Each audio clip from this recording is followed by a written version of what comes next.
Welcome to the last pelvic and urinary healing podcast you'll ever need.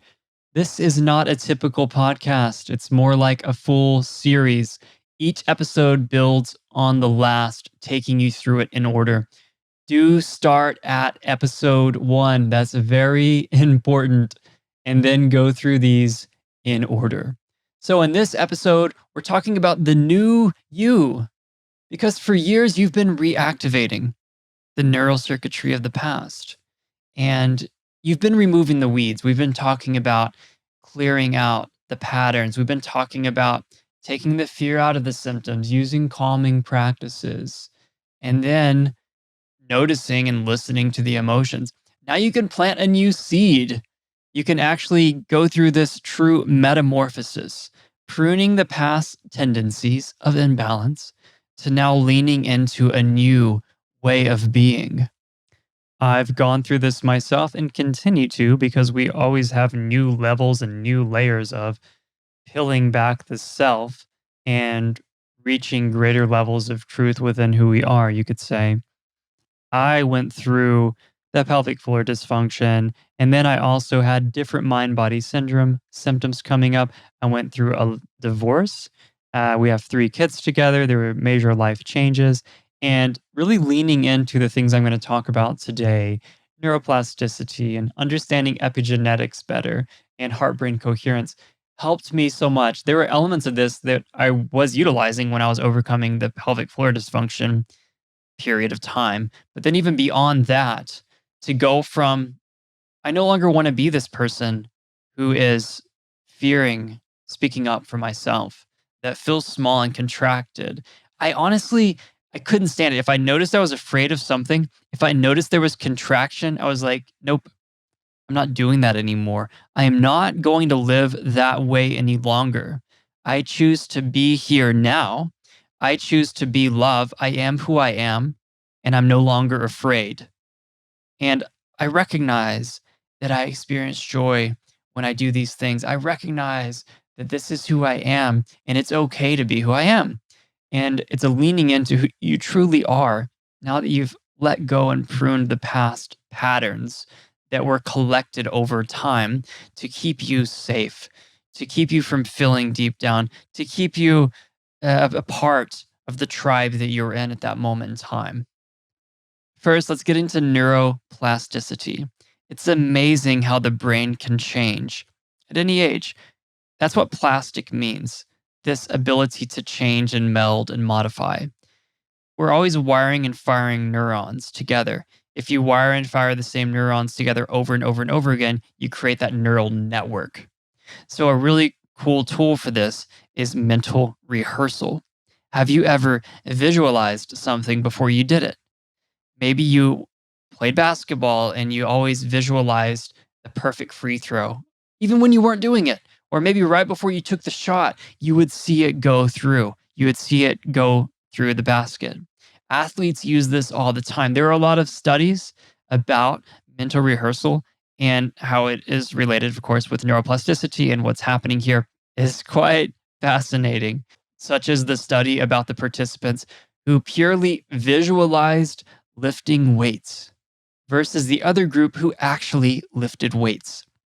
The group that was purely visualizing, they did no weightlifting, actually led to muscle growth as well. Real muscle fiber growth that is verifiable in the body. How is that possible? The mind is informing the body.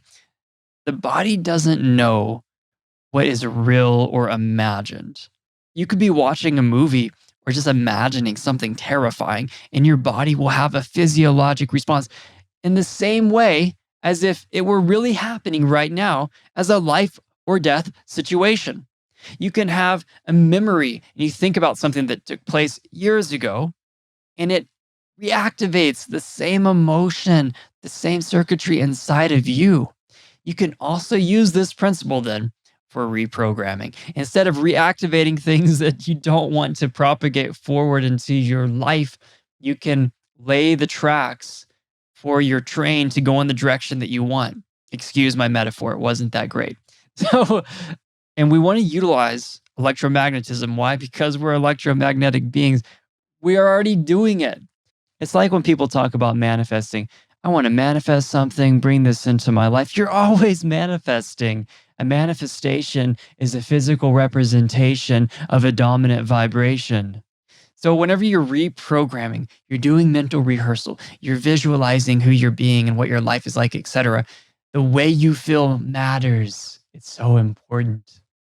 We're always emitting an electromagnetic field into the universe. This can be measured. When you're envisioning the new you, that's a thought. That is electric. That is going outward. You might have a thought of power and strength in your body and having a good erection and having good sex. You might see yourself making love. That is the electric force there. Like, have you ever thought of someone and you're like, I haven't thought of this person in a while, and they message you like, what how did I was just thinking of you yesterday and I get a message for you today. You probably see these things happen in your life all the time. These are not coincidences. This is an example of that entanglement in the quantum field. Everything is connected. So that's the electric side. And now feeling an elevated emotion. That's the magnetism. Or maybe you're not feeling an elevated emotion. Like if you're feeling bad about it, like if you're wanting to be in a relationship or you're wanting to feel strong and healthy, but deep down inside, emotionally, you're frustrated. Emotionally, you're not feeling worthy of that. Emotionally, it doesn't match. It doesn't work. The thought is electric, it's going out. The emotion is the magnetism that pulls back this to you. Like, have you ever been in an awful mood and then everything seems to be going wrong? Or the opposite, you're on cloud nine, you're just so happy, you're so present, you're so peaceful. And then all the lights in front of you turn green. Everyone's really nice to you. They're like, what's going on today? You're creating that. You have something to do with this. So, this elevated emotion, such as gratitude, you're already feeling grateful for this life, this new you, before it even arrives. Joy, just the joy of it, the bliss, this peace inside of you, right? That electromagnetism is how our life is created in coordination with the quantum field. There's a lot of empty space, right, in particles. 99.139% of space in subatomic particles is emptiness. But what if that emptiness is actually in connection with the quantum field? So if you want to have a deep dive into quantum physics, et cetera, go for it. But the simplicity here, we already know this deep down. Our thoughts, our things, they do interact with other elements of life around us. It's not in a vacuum. You don't just think something and it doesn't affect anyone in any way. Yes, it does. And then our emotions do have relevance on how we're experiencing life around us. So whenever we combine the thought with that elevated emotion, we are in that state of experiencing the new version of ourselves, activating that neural circuitry electromagnetically. And to help you better understand this, we can look at heart brain coherence. Because when your brain is erratic, whenever you could think about your brain, imagine you have a network for wife and for kids and for dog and for work and for side project and for my body and for my pain and for eating dinner tonight and for finances and for mom and for dad and for like all over the place, all these things. And if you're going from one to the next, one to the other all the time, that's a very erratic signal that it's sending to the heart and the rest of the body. So the same can be said for the heart. When the heart is erratic and all these emotional waves and flurries are coming in and out, typically because the thoughts are then activating it, it's sending a signal to the brain and the rest of the body. So if you see this incoherence with the brain and the heart, which you can look up, the Heart Math Institute, Dr. Joe Dispenza's work and others, and look at the actual EEGs, EKGs, the comparisons of what happens when they synchronize. It's absolutely phenomenal because the heart informs the brain more than the brain informs the heart. That's really interesting. That's really important to recognize.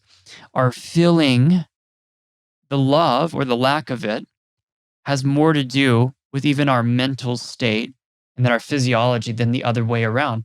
It's really fun if you look back at history and you look at other languages to record, for example. Record. Core, etymologically, is coming from the word for heart. So that means to etch into the heart. So to record something, it's not in the mind like we might think, a record. We might think about that more in the mind. Oh, it's etched in the heart. Also, when you ask someone who they are, it's like, who here is Tom? They point at their chest. We don't point at our head. Why is this? Why do we point at our chest? Were you taught that in school? Heart brain coherence sends a message of safety, and it allows for the secretion of hormones, which allow the body to repair and maintain stasis. You sleep better, you have better mental clarity, increased creativity, better decision making, reduced stress, and the body's healing itself, of course, right? How do we get into that state of brain and heart coherence? Let's first lean more into the heart side, opening the heart because it informs the brain more so. How do you open the heart? One way is through gratitude. It's simple. It could be right before you go to sleep each night. You think about three things that you're grateful for. I remember there's a guy I was working with who he wrote down 10 things that he was grateful for every day, and he did it for 6 months. His life changed so much. And you see examples about this all the time. Actually, go do it then. Actually, go do it. Find out for yourself. You know what I mean? Find out for yourself if it works versus just commentating about it because it opens your heart. It could be simple things like right before you eat a meal. You're like, wow, I'm so grateful for this food. I'm so grateful for everyone who created it.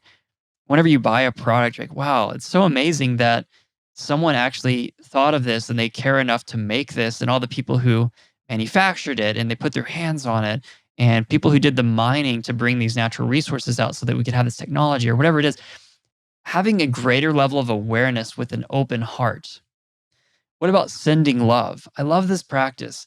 And you can actually physically do it. I personally like to put one hand over my heart, one hand palm open. What I do is I just feels like I'm creating a circuit of energy, the love going from my heart through my hand, out my arm, down my shoulders, out my other hand. Is that happening? Perhaps. If we have more electromagnetically diagnostic cameras in the near future, we'll be able to see these things, but I'm feeling it. It's real for me. I'll bring someone into my heart that I just want to send love to. Like, I love you. I'm surrounding you. I'm here for you. This is compassion. Is it felt by them? Is there a connection somehow in the quantum field that they actually receive a direct benefit? Perhaps you can find out for yourself. Even if you don't believe in that, is it going to open your heart when you experience love for another? Absolutely. What about love for yourself? Same thing. You just put your hands over your heart. You can do it right now. Put your hands over your heart. I love myself. I really am grateful for this life. I'm grateful for this body. I love who I am. Having fun, just being in the moment, playing games, having fun, doing a sport, whatever you enjoy, cooking, being with your kids, dancing, listening to music. I mean, I'll dance to a song, I'll listen to some of my favorite artists, and I don't know about you, but I'm feeling a lot different soon after. The heart is opening. There's more playfulness. There's less seriousness. There's more connection to life around you. What about laughter? Also, I mean, when I've gone through some hard times, I'll watch some. I have to say, after I got a divorce, I haven't watched. I used to watch Family Guy when I was younger, and I didn't watch it for a while. But it was just something to watch every night that was allowing me to experience laughter. Also, comedy specials, stand up comics, something where you're just laughing. And are we hiding from the pain? Are we? No, we're balanced. We don't sit in emotional release and expression therapy 10 hours a day or journal for 5 hours every day. I mean, be in joy and laugh. And it's a way to open your heart. Another thing is helping someone. It's not all about you. It's not just like, maybe when I finally feel better someday, I'll have some energy, the ability to, what can you do right now? Is there something small, something really small? You have a skill, you have an ability, you have some time. Can you help someone in some way? It's gonna open your heart. It feels so good. It's so natural. Giving, similar. It could be that you give some money to someone. You bake some cookies for your neighbor. You give your neighbor something for Christmas. I don't know. Your heart is gonna open. Why? Because it feels good to be in love. Because it's informing your brain to relax. That it's okay. Life is good.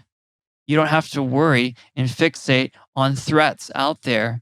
Actually, inside, we're doing okay right now. So you can inform the brain from the heart, which affects your nervous system, which affects your physiology, your epigenetic expression.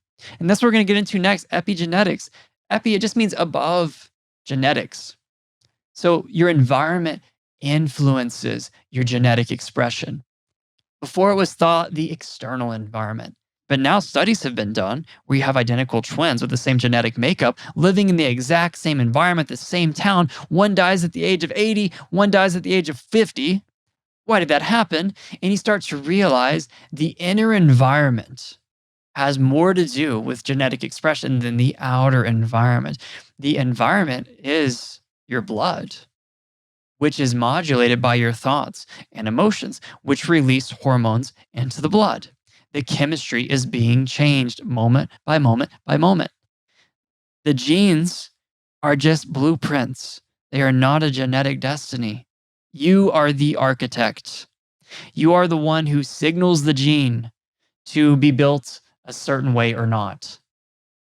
The environment signals the gene, meaning the blood, the chemistry based upon your thoughts, your emotions, your belief systems, to create a cheaper or healthier protein. And proteins are the building blocks of life. They're literally how the body heals itself and regenerates and operates. Your body is constantly regenerating and replacing cells. When you average up the various lifespans of cells, the entire human body is regenerated in 7 years. Yes, I realize that like certain organs regenerate more often than others, etc. But the entire body, if you think about it, is regenerated. How could someone still have the same chronic condition or disease if the cells that make up the entire organ, bone, or muscle are regenerated? If they're brand new, if they're fresh, why would they be diseased again? The genes are being read and expressed the same way due to the same inner environment, which is ultimately produced by way of our thoughts, emotions, and beliefs. So if you keep being the same person, you keep thinking and feeling and acting the same way, the genetic expression will be the same imbalanced, cheaper protein creation, to put it simply. So who do you choose to be? Because you can be, do, or have anything. When you come into alignment with who you truly are, not what other people want you to be, not what other people think you should be, not, oh, you need to do this it's safe to have that job. Oh, why are you an artist? Why are you making music? Like you're not even very good, or let go of all of that. Listen to who you are. Your authentic self feels easeful and joyful and aligned. When you feel that way, when you're in the flow, when you're in the flow of life, and you can tell this is why I was born. This feels right for me. That's a clue. Notice that. Notice the expansion versus the contraction. This is about going from survival to creation. Are you looking to the past, or are you being your future now? Okay, so let's get into some new habits.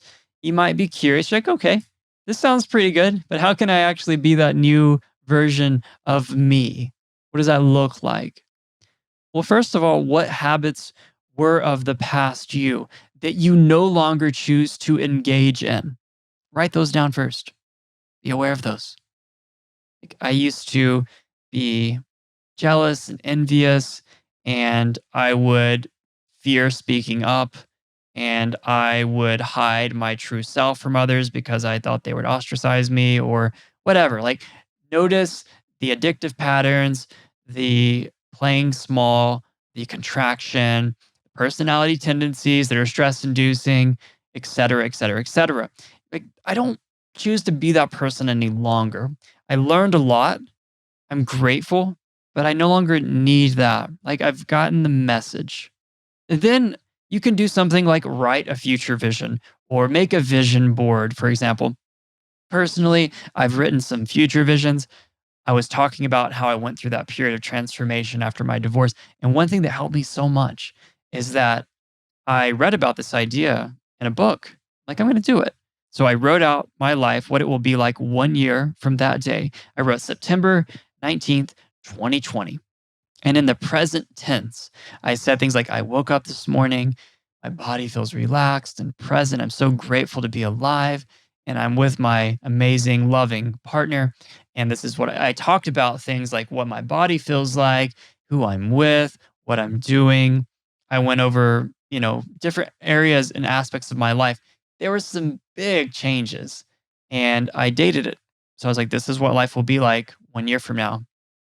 I was living that life 10 months later because I chose to be that person starting the same day I wrote the future vision. It wasn't like a hope or a prayer. I hope this happens someday.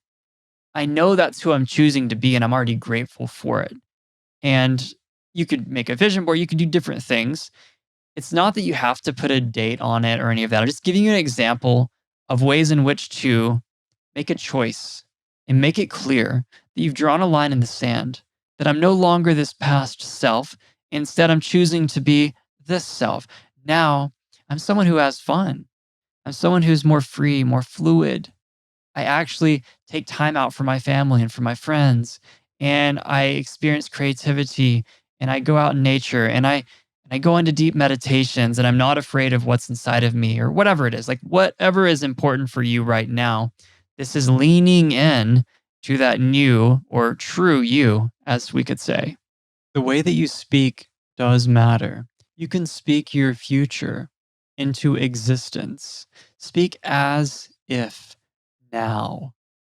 Saying, I am healed, not I am getting better and my symptoms are improving. If you write that in your future vision, like, yeah, things are good, I'm getting better, like I still have pain, why would you choose that instead of being healed? So realize that. Of course, you might have acute situations at times, but the power of your words is real. Notice if you say that I'm trying to get better, I am still trying to heal, or if you know, I am healed, my body is just catching up to that knowing, right? You are already the butterfly. Know that you're the butterfly, even if it looks like you're still a caterpillar. Speaking in the present tense is really helpful for this versus someday or the future or still working on it. Noticing that. Another really important habit that will help you so much to not reactivate the past and live another yesterday as soon as you start your day is don't pick up your phone first thing in the morning. There's a part of you that just wants to react, to see, to feel the dopamine hit, to notice and to get reactivated, literally to where you used to be. If you can just have it down and immediately step into a meditation or a breath work or literally have time for the creation of you versus reactivating the past you. If you're having trouble, you're like, I want to use my phone though for meditations or for music, you can. But if you get too distracted by your apps, get an MP3 player. Just get an MP3 player and download music or guided meditations to it and have your phone turned off the whole time until you actually start your day. You might need to do this in the evening. You might need to do it a different part of the day, but you need to have a way in which you're not reacting and that you're creating. This might sound simple, but it's absolutely huge. It was a monumental thing for myself and it has been for many others. And that leads into just in general reducing technology use and reactivity. Do you really need to respond to a text message within a minute always? Do you actually need to check your email 30 times a day? Do you actually need to have notifications turned on and be available for people to contact you via 13 different channels all the time? I get it. You might be a real estate agent. You might have like a job that requires more communication. There is a way for you to be present and live your life. And yeah, maybe you have to answer a call if it comes in, but not constantly be checking and reacting to what others are asking of you. You can create barriers. You can love yourself enough to change the way that you're showing up with technology and communications and lean more into creating the new you versus simply being who you used to be. Another thing is lessening the ego, no longer caring about the judgment or criticism from others, as it's ultimately reflective of their internal state, not of you. Like I have inside of my head, I don't necessarily say this out loud, but I am not who you think I am. You are who you think I am. Whenever someone is being critical or judging and giving you, if there's feedback that is absolutely grounded in reason, I'm so grateful for that feedback. But don't allow yourself to just be reactive to what everyone else wants from you and fearful, like, if I'm not this certain way, they're not going to love me or approve of me anymore. You can still have self respect and be positively impactful in the world. I'm talking about being totally disconnected from others or the way that they feel. This is the give zero F's, yet love everyone model. That's how I live now. And it's so liberating to just be yourself and definitely less pelvic floor tension. After writing a future vision or looking at who you no longer want to be and who you choose to actually be the new you now. To get to point B, you need to already be point B today. So you can start to make external changes even that reflect who you are, such as having more fun, start an activity or a hobby that you've always wanted to do. Don't just keep it on your vision board, like start doing it in a way that you can now, in a way that's accessible. Maybe you want to be more generous. You're like, I've been wanting to be more generous, but I just don't have very much money right now, even for myself. Can you donate $1? Can you give something now? Right? Can you help in some way? If that's important to you, you can lean into it now. You want to be more active? Get outside, start playing a sport, start doing it now versus just talking about it. It's like, oh, wow, okay, next week, I'm actually going to find a yoga class. I'm actually going to find a martial arts studio. I'm going to go get a bike and start riding it, etc. Actually taking some action steps. Creative. Maybe you're wanting to be more creative and make art or make music. Just jump in. You don't have to be perfect. Just do something and have fun with it. Maybe you want to engage in more sex and be sexually vibrant, connective, and experience pleasure and presence and passion beyond where you've ever been. Just start connecting with your partner. You might think, I can't really do it very well right now because I'm still healing. And your body is changing. Your body is changing. But can you be with your partner and just be present? And how can you experience pleasure and connection even now? I thought that I would tell everyone how I'm doing right now and just get real about it because you might be wondering what life is like for me. I mean, when I listen to podcasts, I'm like, okay, that's cool. You know, you overcame it. Like, are you doing okay though? Do you have a lot of symptoms still? Are you actually back to living your life or what is it like for you? Really, really good question. I now can move my body and lift weights again and play sports and run and do anything with my body, do yoga. Sexually, I experience connection beyond anything I've ever felt before. I have more control. I'm able to eat foods that I was afraid to eat for so long because they were flaring me up. I was getting real reactions. I had to cross the chasm. I had some chocolate today. I enjoy chocolate so much. I'm so grateful to be able to eat dark chocolate again. But I am living life. I have acute things that come up. I'll have situations where I'm like, wow, why is this here? Why is this here? And personally, there's a continuation of needing to let go, of letting go of something else. But it's not extreme imbalance or chronic conditions. We all have things that can arise. And my body has been a compass for me. It ultimately has been. It will show me I need to not be complacent. I need to go deeper. I need to know more of who I truly am and let go more of what others think about me and let go of these impurities and let go of the conditioned patterns. And so, yes, I'll have my body direct me in ways, but I'm living life. I'm vibrant. I am so grateful to have gone through this, even though it was the hardest thing I've ever gone through in my life to this point. But I just want you to know that there is light at the end of the tunnel. It's not just me. I have so many men that I've worked with that are living life and doing so good again. They kind of forget to even tell me, they're like, life is great. Oh, yeah. That's the thing. Whenever people go through our program, I'm like, I don't really want to see you again. I mean, I love you, but I just want you to get on with your life. This is so that you can let go of what's holding you down. You've been tethering yourself down and back with the tendencies and the emotions. And there's just something, once you let it go and you're balanced and harmonious, be there. And yeah, maybe life will hit you in some way again, but you're going to be more prepared than ever before. You're going to have tools. You're going to actually ask deeper questions. And of course, if you need to go to the doctor, you need to go to the hospital, there's an accident, get some help. But if this is something that your brain is creating, you're actually going to be able to look at that and listen to it much faster than ever before. So let me paint the picture of the road forward on this journey, on this map that you're walking on now. Healing is like a game of chutes and ladders, also known as snakes and ladders.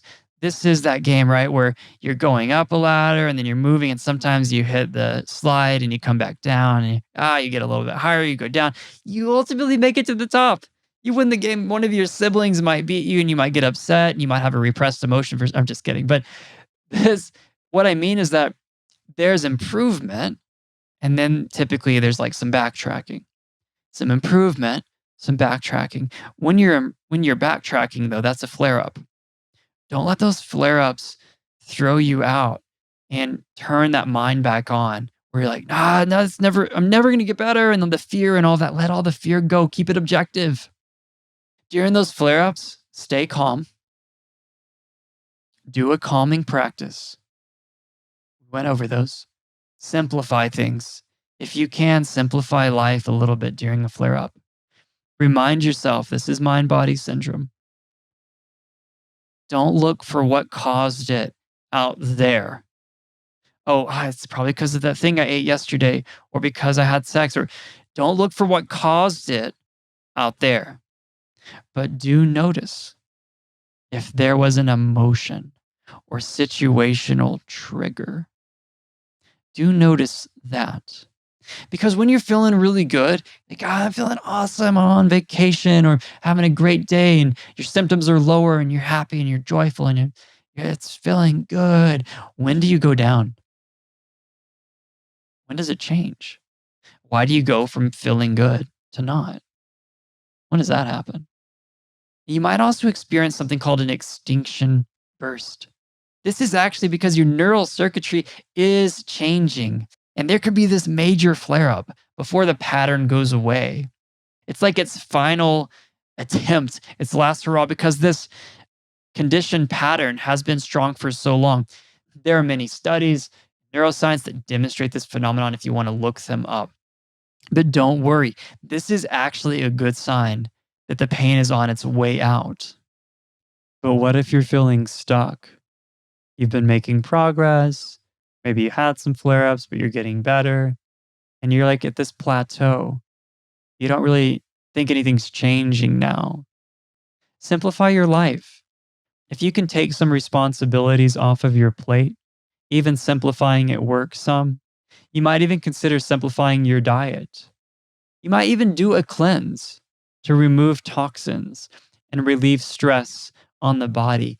Not investigative per se, but just to take stressors out of the equation, even chemically speaking. That can help. And then silence and space. I say it a lot, I'll say it again.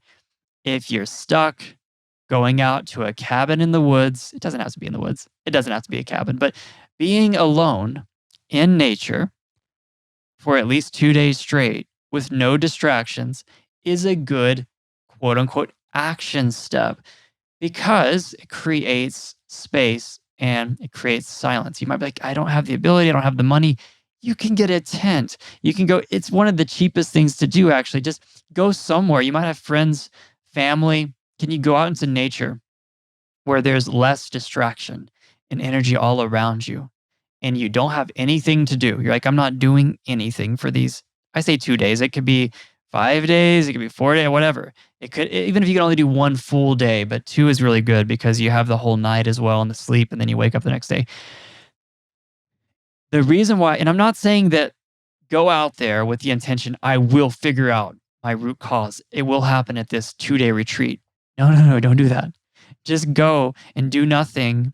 When I say do nothing, I just mean you don't have a forced intent behind it. The intent is to be present. The intent is just to be. You might go on some hikes.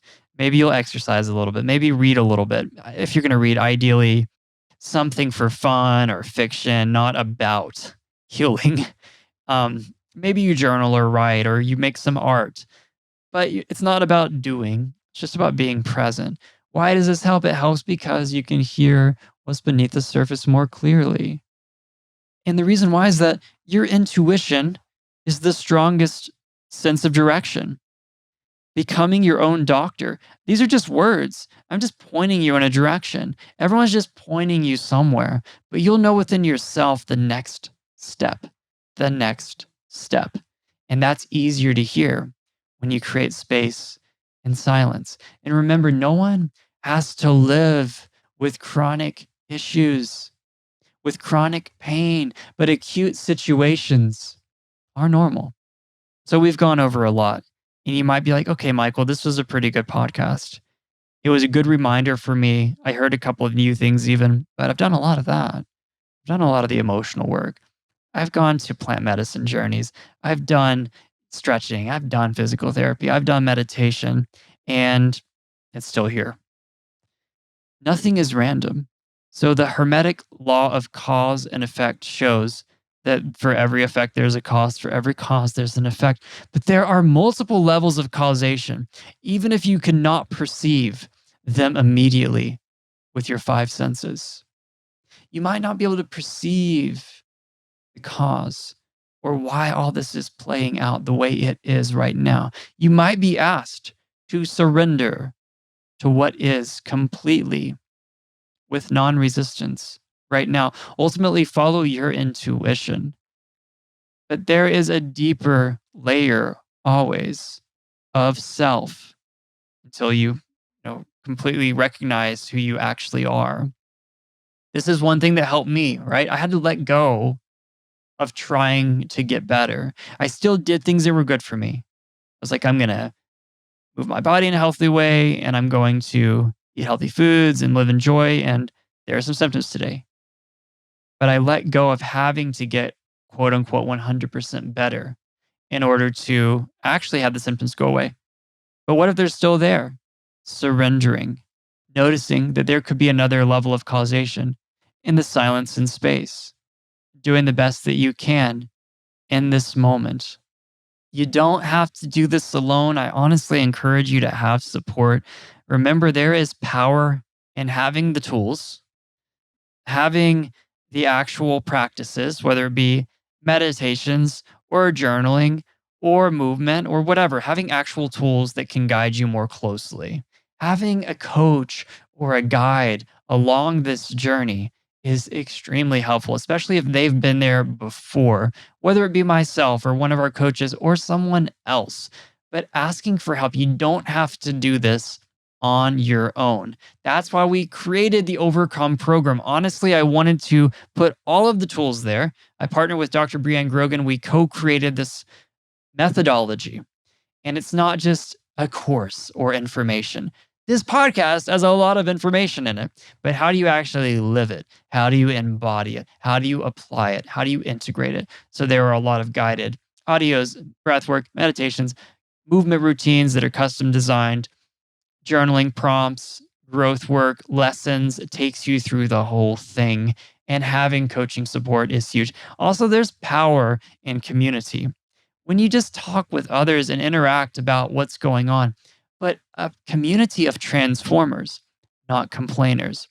because you could be commiserating with others about the symptoms and how hard it is and how it's never getting better, et cetera, and all these treatments.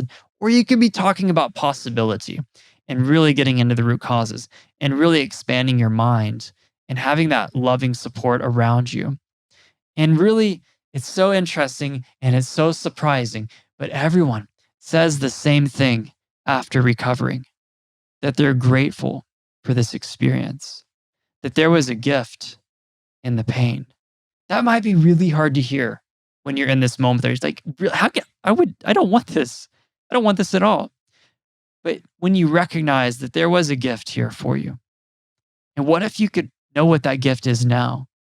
What is the message that it has for you now?